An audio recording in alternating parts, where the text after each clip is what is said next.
À vous tous, bonjour à tous mes amis, à tous mes intimes, hein. Ça, c'est vraiment ça, c'est une vidéo intime que j'ai envie de faire là ce matin. Ce matin pour les intimes, hein, vraiment les intimes, hein, les intimes des intimes. C'est que pour me désennuyer, j'en ai marre, hein, j'en ai marre dans ce que je fais là, dans ce que je fais pour l'Algérie, hein. Ça m'intéresse. Au fond, ça ne m'intéresse pas du tout. Je le fais par patriotisme, par amour pour la patrie, hein. Mais sinon, Kiné, c'est plus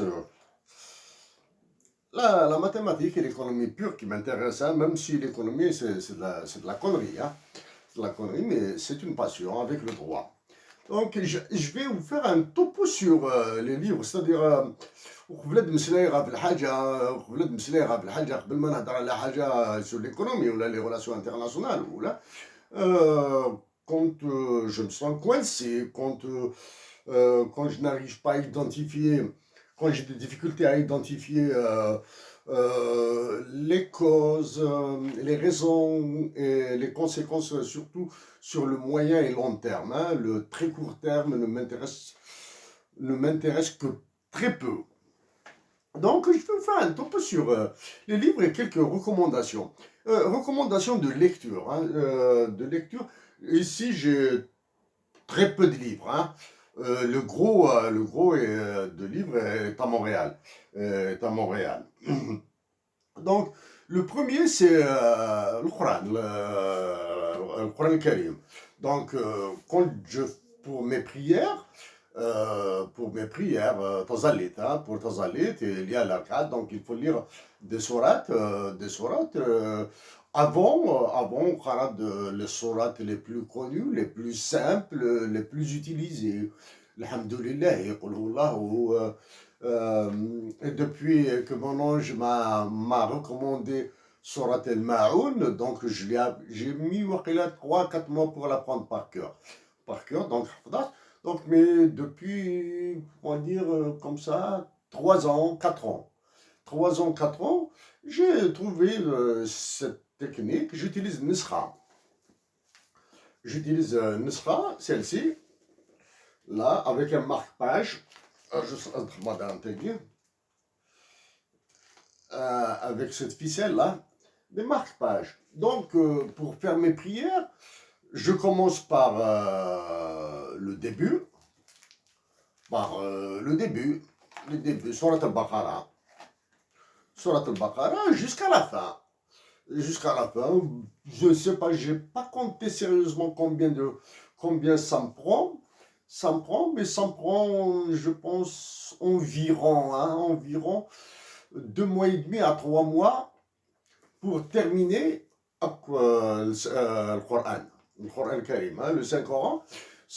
Pour le terminer, 3 mois, c'est-à-dire je fais pendant 3 mois des prières, du moins les prières sur 3 mois me suffisent pour que je complète toute la lecture du Coran. Donc ça c'est 3 ans et demi, 4 ans à peu près depuis que j'ai trouvé cette astuce. Donc ça me permet de relire, de découvrir aussi, truc. Ce qui m'est difficile, il y a des mots de temps en temps, j'insiste du moins pour les lire bien, avec toute la ponctuation néo-prise sur les mots, le Coran, même si le caractère est gros, j'ai des difficultés à lire certains mots, hein, difficultés. Il y a énormément de mots que je ne comprends pas, ou du moins j'ai des doutes sur leur signification. Donc voilà pour le Coran al-Karim.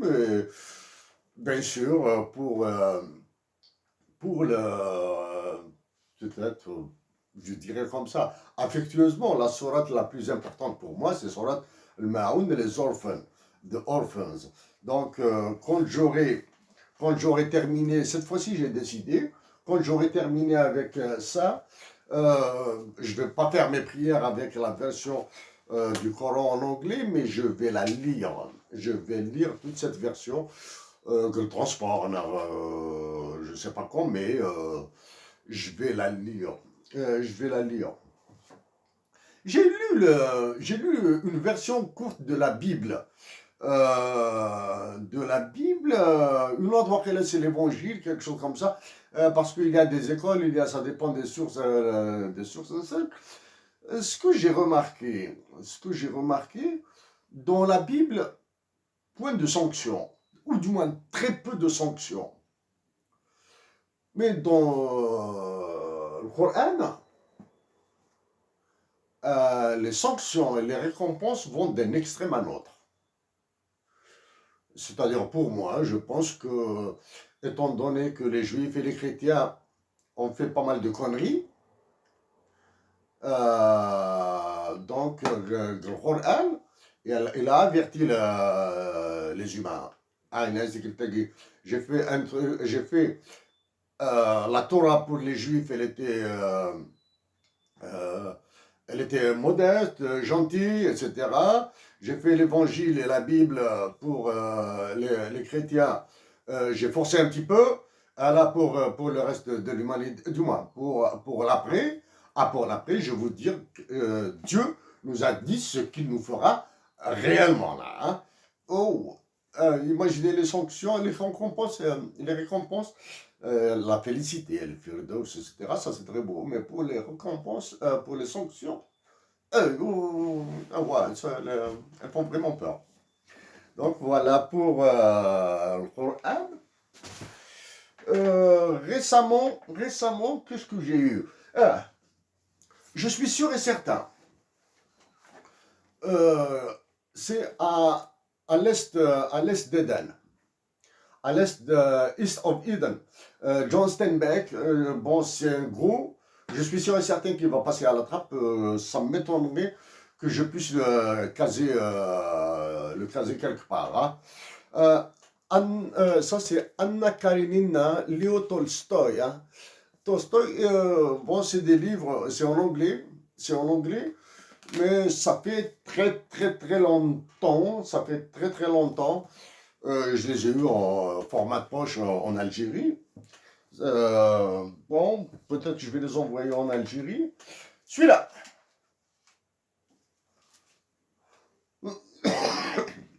j'ai lu juste quelques pages au début dans un train. Lors d'un voyage, j'ai lu quelques pages, c'est Elva Myrdal. Myrdal, c'est l'épouse de Gunnar Myrdal. Il se trouve que ça, c'est un livre écrit par sa fille. C'est Silla. C'est Silla Book. C'est sa fille qui a écrit. C'est une Suédoise. Gunnar Myrdal, c'est un Suédois aussi.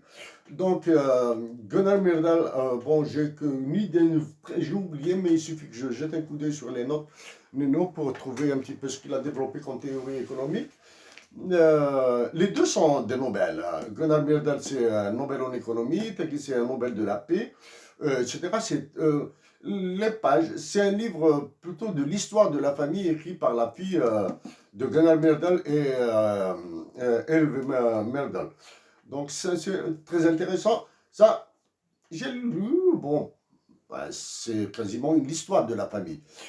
Je ne l'ai pas lu intégralement, hein, j'ai lu juste quelques pages comme ça, parce que ça, c'est un livre, j'ai lu des pages comme ça, rapides, pour trouver sur Gunnar Myrdal, etc.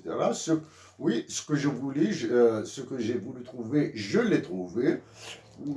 Quand elle était très jeune, elle était rebelle en Suède. Le 19e siècle et le 20e siècle, le début du 20e siècle, c'est-à-dire de 1800 jusqu'à 1930-1940, la Suède, le comportement des familles suédoises est très conservateur. C'est quasiment là. C'est comme le comportement en Kabylie. C'est ce qui est. Je pense que l'humanité a des traits communs. Un des traits communs. Elle était un petit peu rebelle. Quand elle était enfant, elle était élève moyenne, mais elle s'est battue contre ses parents pour étudier. Quand elle a terminé sur le collège, elle a eu des difficultés pour aller à l'université. Et quand elle a rencontré son futur mari, Gunnar Myrdal, qui est devenu Nobel de l'économie, etc. Donc, ils se sont bien aimés. Hein. Ça, c'est pour ma fille et sa sœur. Ma fille, Davia, Atsarteknizé. Bon, ça, c'est Gunnar Myrdal. On passe. Les livres les plus importants pour moi. Les trois, je vais les laisser à la fin. Hein. The Tyranny of Merit by Michael G. Sandel. Jean-Claude Saintonge, l'imposture néolibérale, quand je dis livre, c'est comme ça. Hein. Ou à défaut, je tends les coins et je souligne. Et comprendre l'État d'Israël. Ah, je les laisse à la fin. Pour l'extrême gauche algérienne, les militants de l'extrême gauche,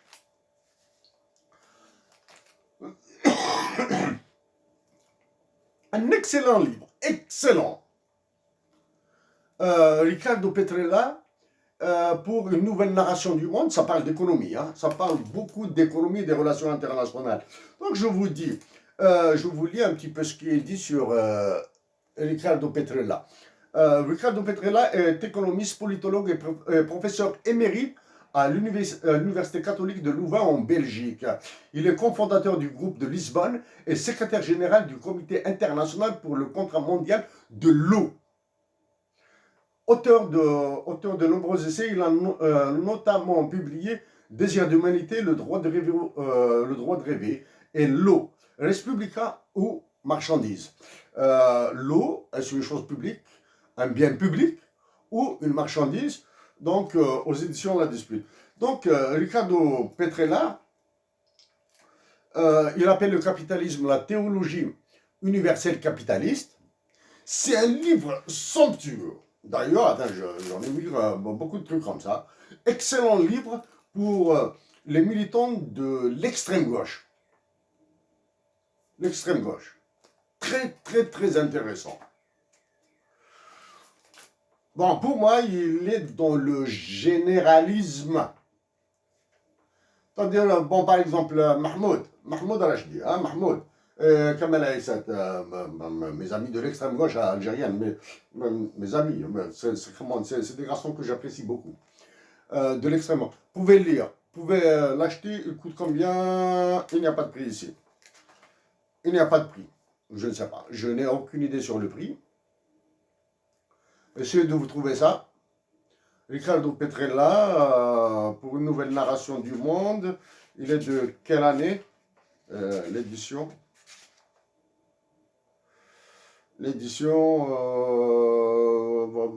2007. Donc, il est assez récent. 2007, donc, lisez-le.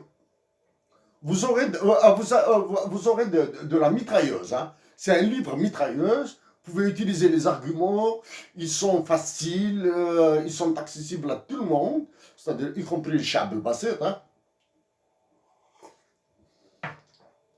Mahmoud Kamal, vous pouvez l'utiliser. Hein.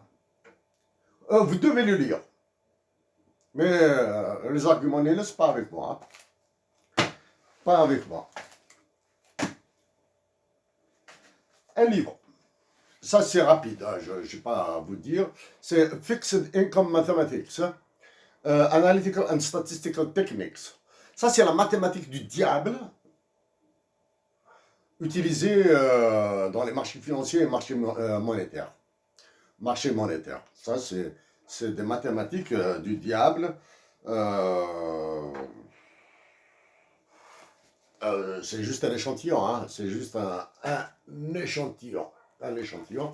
Ça, donc, on passe. Quand je parle d'économie, de macroéconomie et d'économie internationale,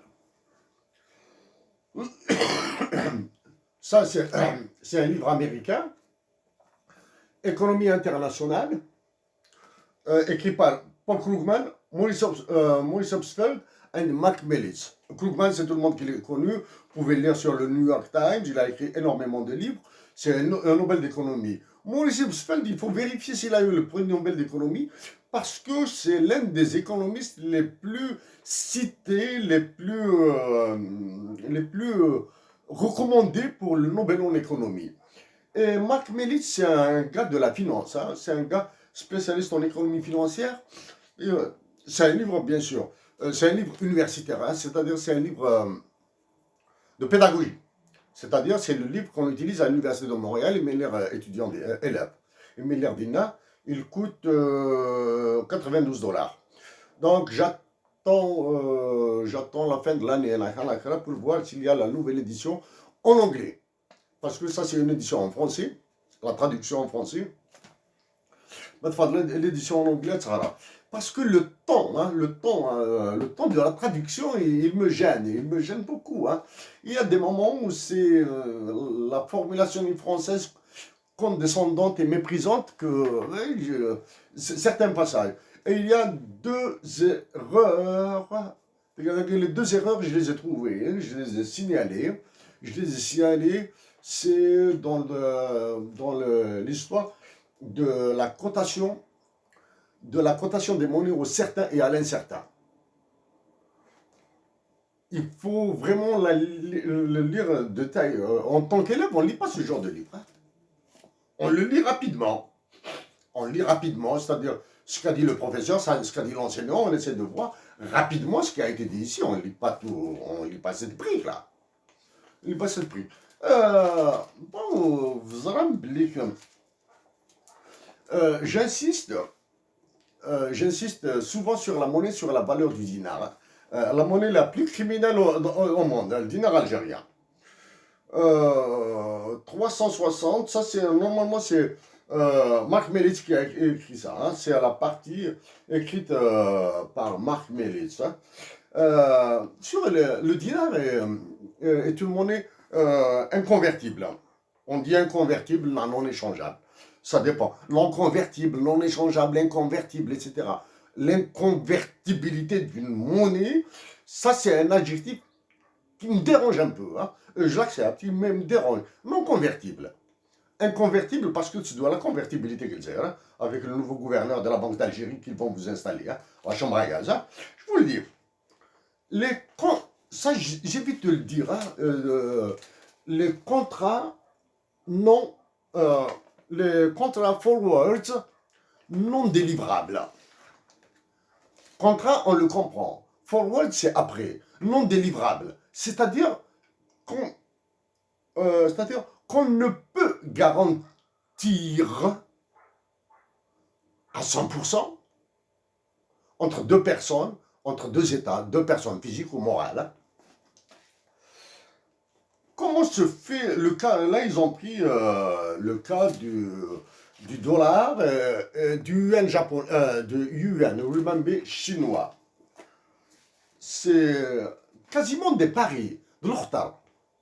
C'est des paris sur. On parie sur le cours de la monnaie pour le futur, dans le futur. Mais maintenant, si le pari est gagné par une partie, tant mieux pour elle. Si elle est perdue, tant pis pour elle. Mais ce qu'on appelle les produits dérivés. Ce qui est intéressant dans ce livre, puisque c'est Krugman qui l'a écrit, le chef de file, il a bien sûr défendu bec et ongle son modèle de gravité économique, celui qui est défini par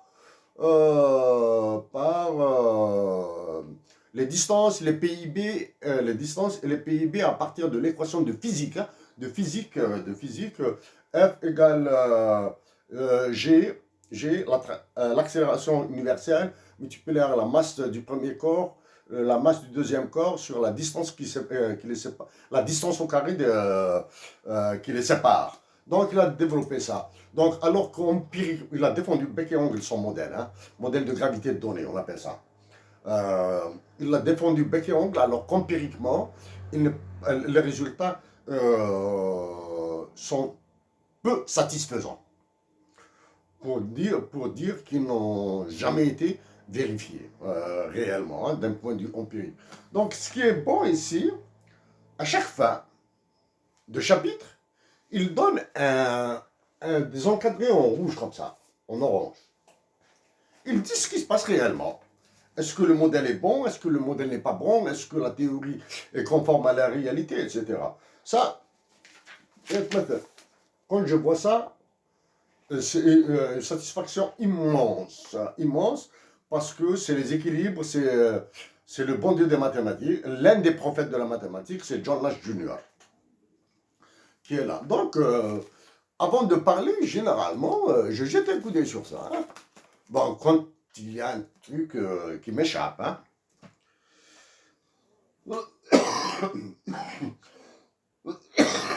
Donc, ici, 15, John Maynard Keynes, règne en seigneur. Même si il est critiqué, dans ce livre, John Maynard Keynes règne en seigneur. Milton Friedman est présent. Plus ce qu'on appelle le modèle Olin, hein, Olin, Escher, etc. Comment il s'appelle déjà? Voilà. Les deux Suédois qui ont fait le modèle d'échange économique. 15. Et puisque 15 est là, donc on va parler de 15. Un that 15. Ah pardon, je ne sais pas. Ah, je ne sais pas où est-ce que je l'ai foutu. Donc, John Maynard Keynes, et il fallait le lire. J'ai lu John Maynard Keynes, et puisque il a répondu à Knut Wicksell sur la pauvreté, etc., sur les investissements, plutôt, hein. Sur les investissements, moi j'apprécie beaucoup j'apprécie Knut Wicksell parce que c'est un mathématicien qui a fait l'économie, c'est un mathématicien de génie, c'était un brillant mathématicien,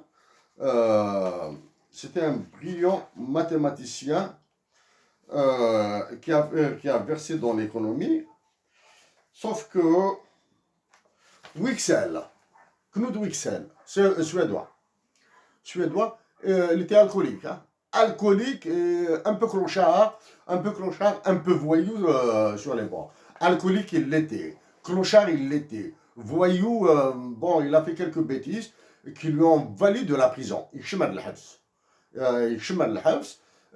était contre toute l'église. Voici sa cellule en prison, en Suède. Sa cellule en prison. Maintenant, elle est devenue un musée. Pas un musée, un endroit historique à visiter. C'est là, ça c'est Knut Wicksell, en pauvreté. Donc, quand on fait le lien entre le premier livre né sur Myrdal, sur le couple Myrdal, on voit la pauvreté ici dont ils ont parlé. Hein. Ça, il l'aborde d'un point de vue économique et mathématique. Le livre le lourd, Solutions for the World's Biggest Problems, les solutions pour les plus grands problèmes du monde. L'Algérie est citée. Hein? L'Algérie est citée. Wow! Ça, il faut le lire une fois, deux fois, trois fois, quatre fois. Très difficile d'accès. La lecture est facile. Hein? Le livre, quand c'est en anglais, quand c'est fait aux États-Unis, les phrases sont très simples à comprendre. Mais ce qui est difficile à comprendre, c'est la modélisation mathématique, c'est l'idéologie capitaliste qui est derrière l'idéologie capitaliste, pour ne pas dire l'idéologie libertarienne. Hein? C'est l'ultracapitalisme. Hein? Très gentil, ils aiment les pauvres, ils aiment un peu moins les riches, etc., etc. Mais ils continuent à défendre les ultra-riches et à massacrer les pauvres. Hein. Qu'est-ce qu'il y a? Ça, c'est un livre que, normalement, que j'ai commandé en Australie, c'est la dernière édition. Environmental and Natural Resources, Natural, and Natural Resource Economics, a Contemporary Approach, ce sont les ressources naturelles. C'est-à-dire, quand je parle ici des ressources naturelles, moi personnellement, c'est toutes ces mathématiques qu'il y a derrière, hein, ce qu'on appelle les conditions, euh, les environnements intergénérationnels et intertemporels. Intertemporel, c'est tout ça,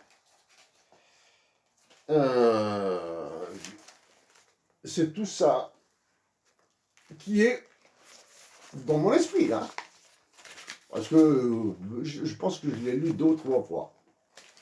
Mais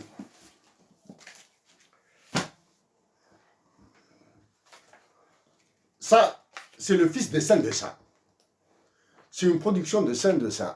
Games of Strategy, les jeux stratégiques. Les jeux stratégiques, il est écrit par trois auteurs, là. C'est un livre écrit par 3 personnes. L'une d'elles travaille chez Google. Google.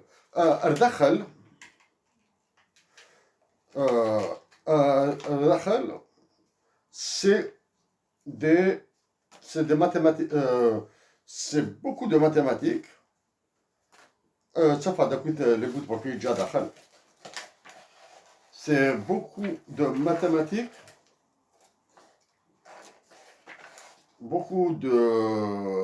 mathématiques, mais je préfère vous montrer plutôt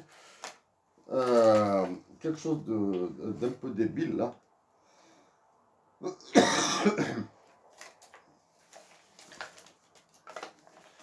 Ça, c'est les probabilités, la mathématique, la théorie des jeux dans les populations, hein, qu'il s'agisse de populations humaines ou animales. Hein. Mais il passe beaucoup plus de poissons et d'oiseaux, etc. Hein. C'est un livre merveilleux à lire. C'est-à-dire, c'est un livre, si ce livre est traduit en tamazight et en arabe, vous aurez l'impression que les Américains sont comme les Algériens, les Américains sont comme les Kabyles, etc. Tellement c'est simple. Exemple, le dilemme du prisonnier. J'ai pas d'exemple concret, mais mais le jeu de Chicken Game, le jeu de la poule mouillée. Le jeu de la poule mouillée, comme son nom, le jeu de la poule mouillée. Si la poule mouillée gagne, ça veut dire qu'elle a perdu à la fin. Ah ouais, c'est là bon. Mais avant de perdre, elle ça voulait la bon. Chicken Game, celui qui va à la fin du jeu est le perdant. Le dilemme du prisonnier, il se présente pas pour l'Algérie. Hein. Pour l'Algérie, c'est l'antithèse du modèle qu'on appelle Insurance Game. C'est l'antithèse. C'est-à-dire actuellement l'Algérie est perdant sur toute la ligne. C'est un livre merveilleux. C'est un livre merveilleux. Voici la modélisation mathématique de la crise des missiles. La crise des missiles 62. URSS, les États-Unis à Cuba. C'est-à-dire l'URSS, non. L'URSS et les États-Unis ne sont pas battus chez eux ou chez l'un des deux, mais sont pas battus ailleurs, à Cuba. C'est ce qui passe actuellement, hein, avec la crise, avec le conflit, avec le blé, avec la Russie et les États-Unis. S'agissant de l'Algérie, ils sont en train de se battre.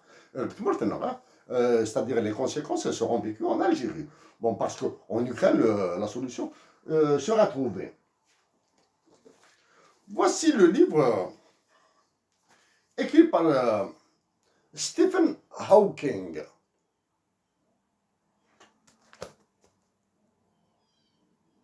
Écrit par lui-même. Hein. C'est Stephen Hawking. Il était comme ça hein, avant de devenir handicapé. A Brief History of Time, une brève histoire du temps. Quand je l'ai lu intégralement. Hein. Voilà maintenant comment il est devenu avec sa femme. Sa femme, bon ben, elle l'a quitté pour sa femme, l'a quitté pour l'homme qui l'aidait dans ses soins. Mais durant leur vie de couple, ils avaient vécu une période merveilleuse. À la fin, bon ben, Stephen Hawking payait un bonhomme qui faisait de la musique, etc., pour les aider un petit peu. Elle est partie avec lui. Quand je l'ai lu, il a parlé de trous noirs, black holes. Je crois à Stephen Hawking. Je le crois. Mais disons que n'ayant pas les moyens de le contredire, je compare Einstein, etc. Bon, peut-être Einstein un peu plus haut, il est un peu plus haut pour moi. Quand il a parlé des trous noirs, dans ce livre, il a dit que l'énergie est absorbée par les trous noirs.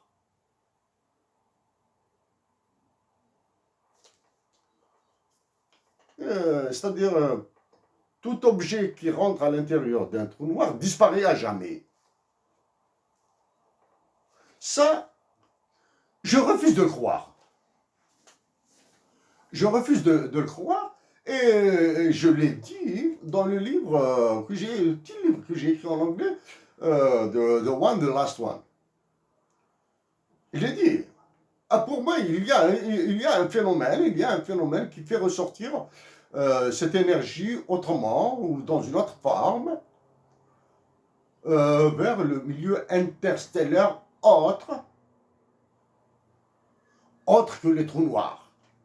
L'espace interstellaire dépourvu de trous noirs. C'est-à-dire on enlève de cet ensemble l'ensemble des trous noirs, etc.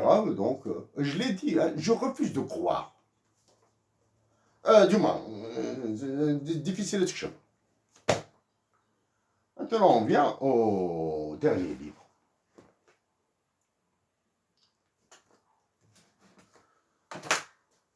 L'imposture néolibérale.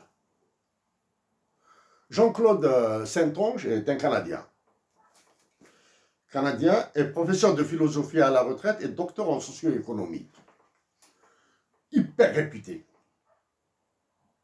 au Canada.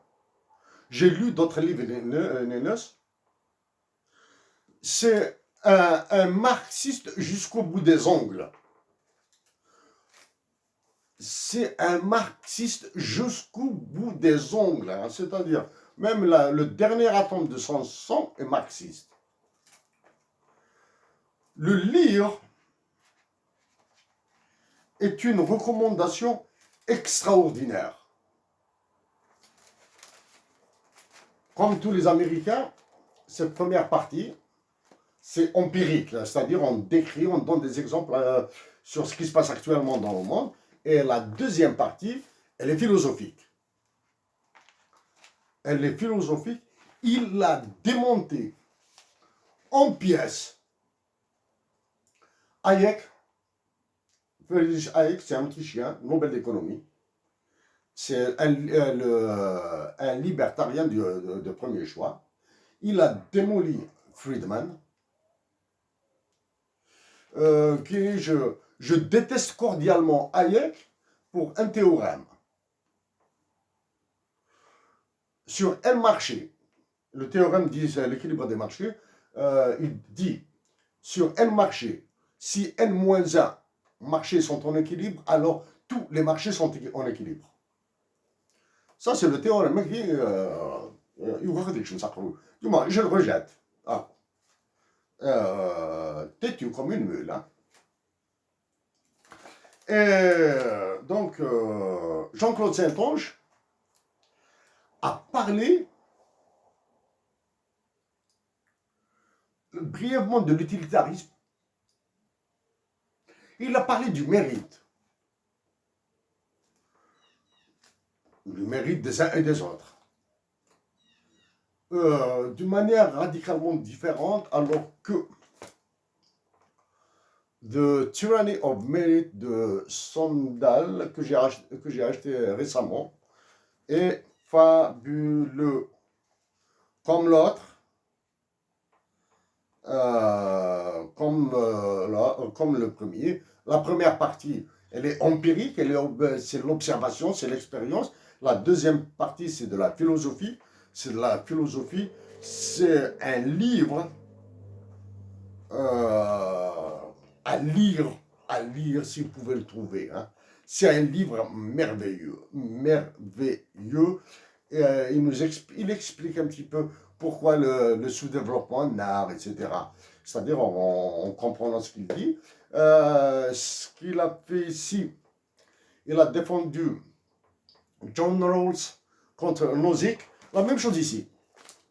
Vous voyez, Jean-Claude Saint-Onge, il a fait la peau à Robert Nozick. Robert Nozick, c'est un philosophe américain qui s'est opposé par principe à John Rawls, un autre philosophe américain. Nozick, c'est la théorie des règles justes, et pour Rawls, c'est la théorie des résultats justes.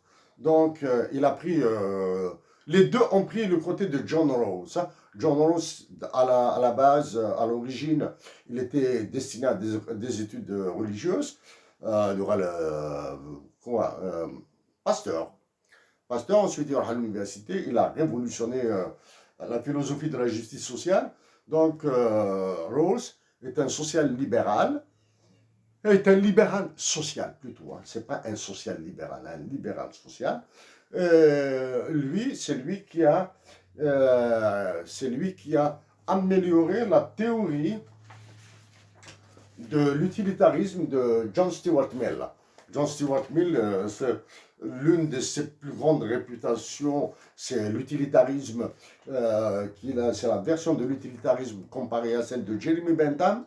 Il l'a amélioré aussi. Donc John Rawls, il a amélioré les défauts de cette théorie, de cette philosophie. Et pour moi, il a écrit surtout On Justice. On Justice, que je n'ai pas ici le livre que j'ai lu. Mais pour moi, John Stuart Mill, Hamlach, parce que Ahmed Tamtodi, c'est comme un malade mental. John Stuart Mill a aimé. Attends, j'ai oublié.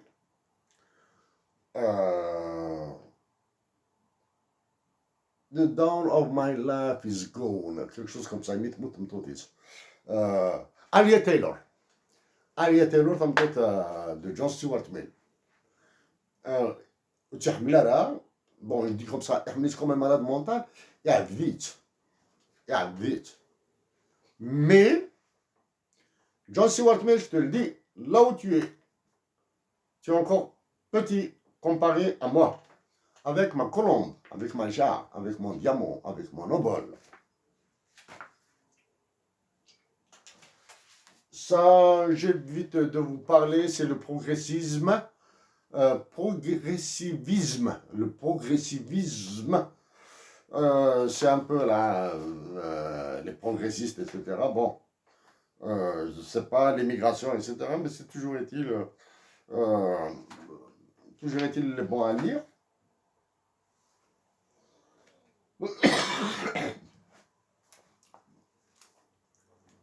C'est le dernier livre. Comprendre l'état d'Israël. Il faut le lire. Il faut le lire.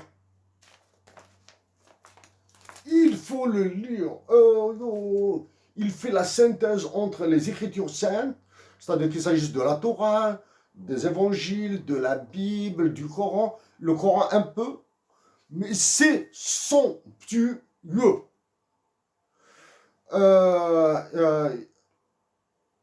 Yaakov Rabkin est professeur au département d'histoire de l'Université de Montréal et auteur de l'ouvrage Au nom de la Torah, une histoire de l'opposition juive aux sionistes. Il y a longtemps, 2012, 2013, 2011, j'ai débattu avec un juif canadien, un juif de Montréal. J'ai appris que quasiment tous les juifs du Canada et des États-Unis d'Amérique sont des antisionistes. Ils ne veulent pas vivre en Israël. Et bien sûr, on apprend ici un truc anecdotique, hein, quasiment anecdotique comparé à l'essentiel de ce qui a été dit ici, que tous les juifs détestent les juifs non sionistes, tels que les juifs libéraux, les juifs socialistes, etc., détestent Israël.